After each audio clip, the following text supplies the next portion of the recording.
the blank canvas staring back at you. It's the worst fear of an artist. Not knowing where you're going with your practice is not a nice feeling, but when that happens you need to do something, you need to generate new ideas, and today I'm going to be sharing with you how I do precisely that.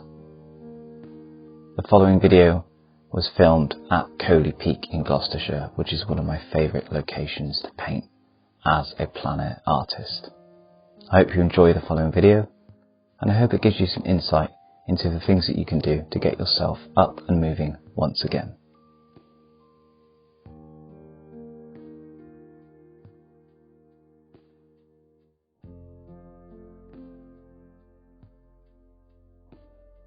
I'm going to be using these small 15 by 15 centimetre panels today. What I like about these panels is they encourage you to work in a way which is less precious and treat the painting process more like a sketch rather than a painting. It's not about polish, it's not about finish, it's about thinking through your ideas, and what a sketch is essentially manifesting an idea in a physical form, and I want these to generate ideas. I want to create a new series of work, so using these small panels is the way to go. It's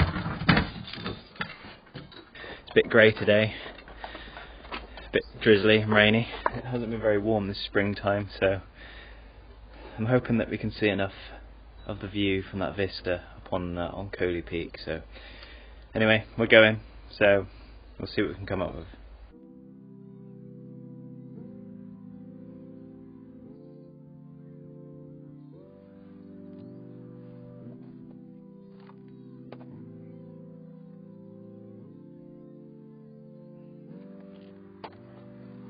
Okay, so here we are in Coaley Peak in Gloucestershire. Just a short little drive from the studio, about half an hour or so. It's not far to get absolutely stunning views like that. I mean, that's incredible. So it's got the most amazing view across the River Severn over there, and when the light hits it just right, you get an incredible shimmer on the water there, and it's pretty spectacular. Even on a flat, grey, believe it or not, spring day like today, it's still incredible. I mean, look at these three peaks here.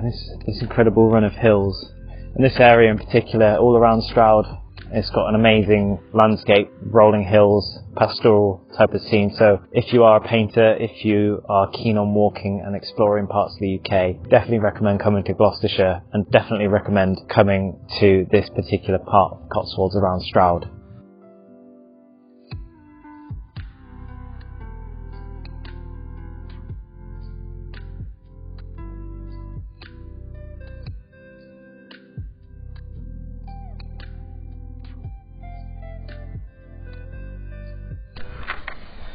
Okay, so I've arrived at the scene now, and I think it's always a good idea to begin with some sketching rather than launching straight into the painting, because it gives you time to think through what you're trying to achieve, look at the composition, look at the different elements, the various different elements that are making up that particular location and what you're actually trying to communicate with the work.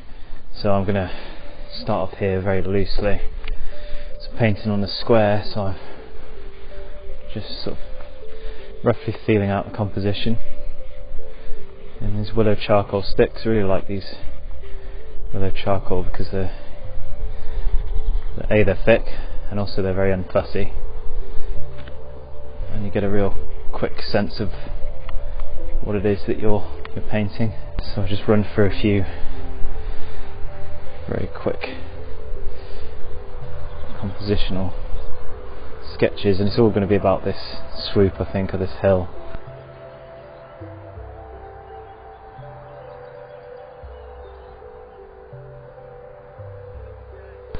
I'm going to try and work the entire canvas all at once.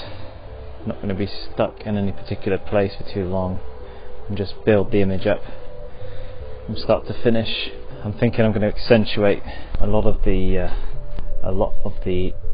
saturation in the colour, because it's a very muted day today, but I want that to be accentuated. I want to highlight the colour, because if you actually look into these fields here, there's a lot of saturation in there, so I want to describe that and accentuate that in the colour, because I'm sick of painting grey muted paintings, as we've had a really long winter and spring is now finally starting to get there, but it's still cold, so I'm looking forward to moving to a brighter palette.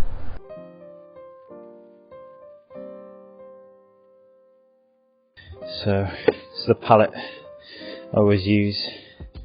I like to go back to the same palette a lot of the time because it gives a consistency to the work, and I know all the shortcuts to reach certain colours. I've got cadmium red, I've got crimson, alizarin. My earth tones, I've got burnt sienna, raw umber. So I like to have a warm and cool of each of my colours. What that does is it just makes things easier. So we've got cadmium yellow, Naples yellow there. Down the other side of the palette is where I like to keep all my blues, and I use 3 of these blues. I don't mix my own greens, simply because I find that mixing your own green yourself, you get a lot more naturalistic colours, they're much more interesting, and it's easier to keep the unity across the whole surface of the painting, because those greens share more in common with all of the other mixes on your surface. So down there I've got cerulean blue, nice warm blue, got ultramarine going cooler, and then a phthalo blue going cooler again. That's great for really dark green colours, and I know all of the shortcuts from using these colours for well over 18 months now of using this very particular palette. I've also got magenta, that's a new addition to my palette, and that enables me to access lots of rich dark colours, particularly in shadowed areas. Finally then is titanium white to create my tints of all the colours that I use.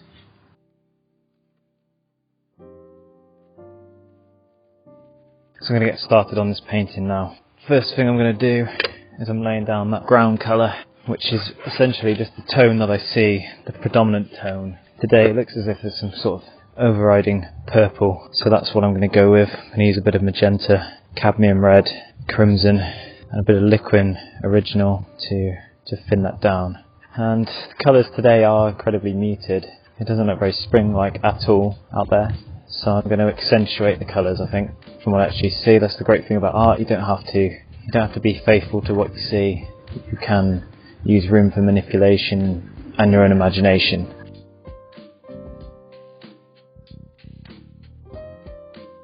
Okay, so once the ground colour is laid down, then moving on to a smaller brush. So I'm going to use a smaller brush now.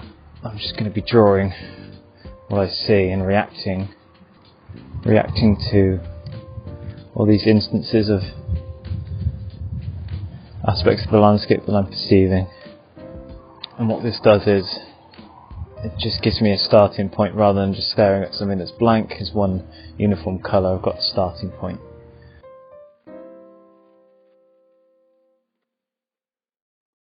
Right, so now what I'm doing is I'm applying the colour in an intuitive way, where I'm working the entire surface all at once. I'm not restricted by any compositional devices other than the few marks I've made with the oil paint. I'm just reacting instinctively to what I'm seeing as quickly as possible to see if I can get some energy and life into this painting.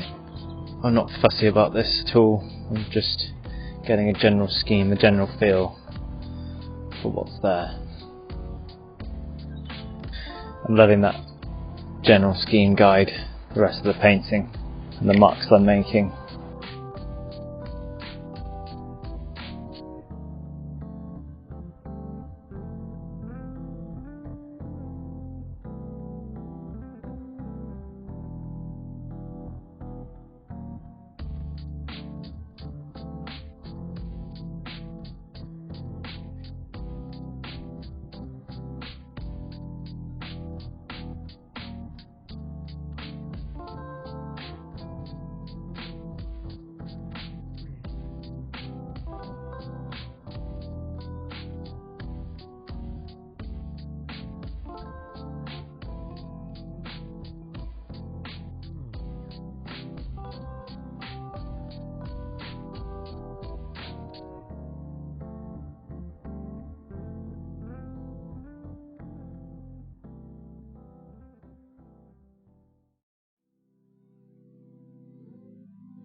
Okay, so we're back in the studio now, and I think it's a good opportunity to reflect upon that painting session.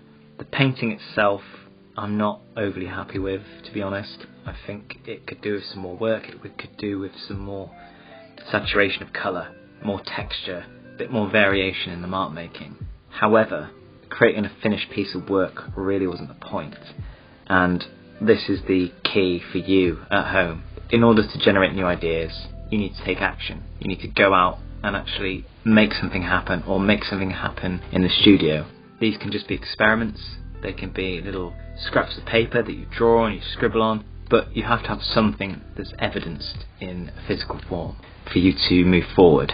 You're aiming at something rather than nothing, so you have a target. You may hate it, it may be horrible. The likelihood is if you're stuck, then you're going to make something that you perceive to be horrible, even though it's probably not as bad as you think. But the point is you've got something solid and concrete, and then from that point you can start to extract out of it the good things, and there will be some good things in there.